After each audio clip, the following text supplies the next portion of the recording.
The rain fell against the large windows of Highgrove House, tracing long, sad paths down the glass. Inside his private study, King Charles stood motionless, the weight of the room's silence pressing in on him. On his desk sat a small, velvet-lined jewelry case that had once belonged to his late ex-wife, Princess Diana. It had been delivered from Kensington Palace just hours ago, part of the painful process of settling estates and organizing history that had plagued the family for decades. He hadn't meant to open it. In fact, he had instructed his private secretary to have it catalogued and stored with the other items destined for Princes William and Harry. But something had stopped him. A memory of her laughter, perhaps, or the ghost of her perfume that he imagined still clung to the leather. His fingers, aged and bearing the signet ring he had worn for decades, and trembled slightly as he lifted the lid. Inside, nestled among the compartments designed for necklaces and brooches, there was no glittering jewelry. There was only a single, folded piece of paper, yellowed with age. It was addressed to him, in a handwriting he recognized immediately but had not seen in nearly 30 years. It was Diana's hand. His breath caught in his throat. The world knew the story of their broken marriage, the infidelity, the bitter interviews, and the tragic end in a Paris tunnel. But this small piece of paper represented something else entirely, a secret that had remained hidden for decades, waiting for this exact moment to be discovered. As he unfolded the letter, the past came crashing back. The first part of the story, however, did not begin with this letter, but many years before, on a night filled with hope and cruel irony. It began the night before their wedding, when a different letter had passed between them. And Charles remembered writing that note clearly. He had been at Clarence's house, and Diana was with her sister Jane. He had wanted to reassure her, to bolster the confidence of the shy 20-year-old girl who was about to become Princess of Wales. He had sent a signet ring bearing the Prince of Wales' feathers and a card. "I'm so proud of you," he had written, "and when you come up, I'll be there at the altar for you tomorrow. Just look 'em in the eye and knock 'em dead." It had seemed like the right thing to do, the duty of a future husband. But even as he penned those words, he knew a terrible truth that he kept locked in the deepest part of his heart. On his wrist that night were the cufflinks she would later discover, the ones with the entwined C's, a gift from Camilla. He had worn them on his wedding day, a talisman to a love he felt he was being forced to abandon for the sake of duty and the empire. And he thought Diana never knew about that particular cruelty.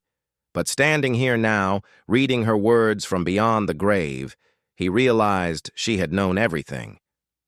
The room seemed to grow darker as Charles began to read the first lines.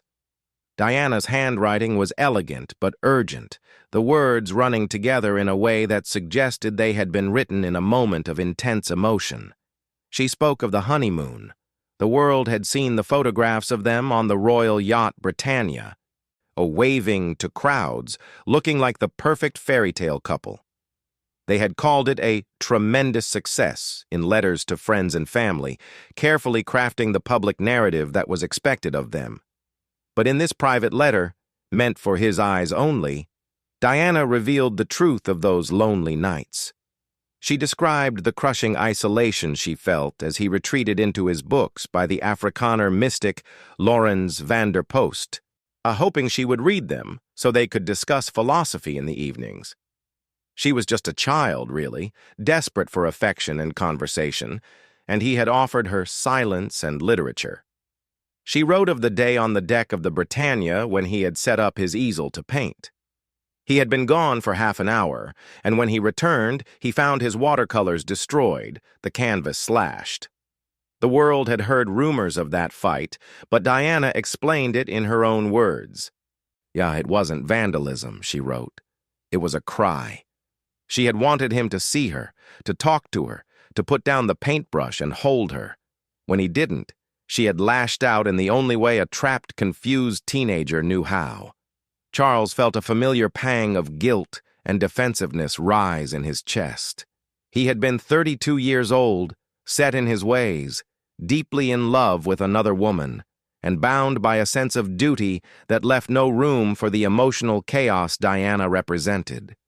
He read on, and his eyes scanning the page for the parts of the story he knew were coming. She wrote about the birth of William. Those early years, she admitted, had been the happiest. She had wanted masses more babies, seeing in her sons the unconditional love she craved. But the shadows lengthened. She described coming across Charles on the telephone, his voice dropping to a whisper, the intimate laughter that stopped the moment she entered the room. She wrote about finding the cufflinks again, at years later, and realizing that the ghost of Camilla had never left their marriage. She wrote about the bulimia, the despair, the 5 times she had tried to hurt herself. She detailed a particular incident early in the marriage when she had thrown herself down a staircase at Sandringham, pregnant and desperate. Charles, she wrote, had looked at her, called her crying wolf, and walked away. The king had to sit down. The letter was a catalogue of his failures, written not with hatred, but with a profound, heartbreaking sadness. It was a voice from the grave, holding him accountable for the girl he had destroyed. But then the tone of the letter shifted. It moved past the pain of the separation and the war of the Waleses that had played out in the tabloids. It moved past the Panorama interview, which he had watched with a mixture of fury and disbelief. It arrived at the final months of her life, the summer of 1997. On the third part of the story within the letter revealed a Diana that the public never saw. She wrote of her time with Hasnat Khan, the heart surgeon she had truly loved. She described quiet nights in his modest apartment where she could cook pasta and watch television away from the flashbulbs. It was a normal life she craved, and she believed she had found it with him. But it had ended, leaving her heartbroken and aimless. It was in that vulnerable state, she explained, and that she had accepted the hospitality of Mohammed al-Fayed and the attention of his son, Dodi. She was honest about Dodi. She told Charles in this letter that it was not love. It was a distraction, a summer fling, a chance to feel pretty and desired after the rejection of the man she truly wanted. She was not pregnant, as some would later claim. She had no intention of marrying him. She was simply adrift, trying to find solid ground. But then, the letter took a darker turn. And she wrote of a feeling, a premonition. She told Charles that she believed her phones were being tapped. She felt watched, followed. She mentioned the name of Paul Burrell, her butler, the man she trusted with her life, and how he had become her rock in the chaotic world of Kensington Palace. She wrote of a safe box, a wooden chest she kept in her sitting room. She called it her crown jewels. Inside this chest, she explained, she had placed things of immense sensitivity. There were letters from Prince Philip, her father-in-law, some of which she described as nasty and critical, blaming her for the breakdown of the marriage. There were divorce papers that detailed the bitter negotiations. There were tapes, she claimed, that contained allegations of things she had heard within the royal household, things involving blackmail and other serious accusations that she felt the need to document for her own protection. And there was James Hewitt's signet ring, the token of a love that had been a betrayal. She wrote to Charles with a request, a plea from the mother of his children. If anything ever happened to her, she wanted him to find that box. She didn't trust anyone else. She feared that if she died, certain forces would try to erase the truth. She wanted him to protect her legacy for the sake of their sons. She wanted William and Harry to know the real her, not just the headlines. And then, she sealed the letter and hid it where she knew he would eventually find it, in the jewelry case meant for the boys' wives, a place he would have to look if he was to honor her final wishes. Charles read these words with a growing sense of horror. He knew about the box. Everyone did. He knew about the trial of Paul Burrell, the butler who had been accused of stealing from Diana's estate. The trial had been a circus, a media frenzy that threatened to expose the monarchy to unprecedented embarrassment. The prosecution had claimed Burrell stole more than 300 items. Burrell had claimed Diana gave them to him for safekeeping. But what Charles knew, and what the public only suspected, was the chaos that followed Diana's death. He remembered the actions of Diana's sister, Lady Sarah McCorquodale, and her mother, Frances Shand Kidd. They had spent weeks at Kensington Palace after the crash, sorting through her belongings. In the letter, Diana begged him to find out what happened to her papers. She had heard rumors that they were being destroyed. Now, holding her final letter, Charles realized the terrible truth. Lady Sarah had taken the wooden chest, the Pandora's box of secrets. She had taken it to her home in Lincolnshire, but instead of securing it, she claimed to have given its contents to Paul Burrell, and the detective in charge of the case had later testified that Lady Sarah told him Prince Philip's nasty letters had been in that box when she gave it to the butler. But when the police raided Burrell's home in Cheshire, they found a treasure trove of Diana's items, photo negatives, signed records, personal effects, but the letters from Prince Philip, the divorce papers, and the sensitive tapes were gone. They were never found. The king felt a cold chill run down his spine. Where were they? Had they been shredded, as some suggested? Lady Sarah had admitted to shredding some of Diana's correspondence, spending 2 weeks on the task, but she swore nothing historical was destroyed. But if she didn't shred them, and Burrell didn't have them, who did? The detective had stood in court and admitted that the items were still missing, a matter of concern that remained an unanswered question. Charles looked back at the letter in his hand. Diana had trusted him to find the truth. And she had hidden this message for him, hoping he would do what was right, but he hadn't known. He had been consumed by his own grief, his own guilt, and the immediate need to protect his sons and the institution of the crown. He had failed her, again. The fifth part of the story shifted from the past to the present, and to the unbearable weight of the secret Charles now carried. He thought of the months after her death.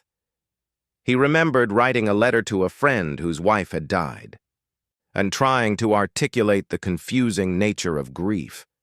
He had written of the unbearable emptiness, the bewilderment and confusion that accompanies the removal of someone so young from the world.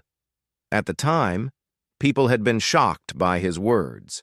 They seemed to suggest a depth of feeling for Diana that no one believed he possessed. But now, reading her letter, he understood his own words better. His grief was not just for the mother of his children, but for the girl he had failed, the story they had ruined together, and the secrets that had festered in the dark. He knew he had a choice to make. The letter in his hands was a bombshell.